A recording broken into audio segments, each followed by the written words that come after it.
unanipiga mimi leo kisa malaya zako, si ndio?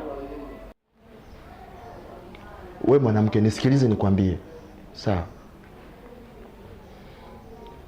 Yaani ukome iwe mwanzo na mwisho kunidai hela ya kula huko ndani.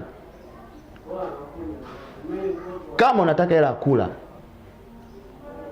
wapigie simu wa malaya wenzio unaodeti nao nje wakuletee hela ya kula. Alafu sawa, mimi siwezi kuwa na mwanamke kama wewe. Mimi naona upo tu unajaza choo, unakula chakula changu cha bure, cha maana sioni unachokifanya. Kwani wewe mimi nimekuoa hapa wewe uje ule chakula cha bure? Kawaambiwa malaya wenzio wakupe hela kula uko nje, na sio mimi. Na jina kuniita mimi mume wako liwe mwanzo na mwisho.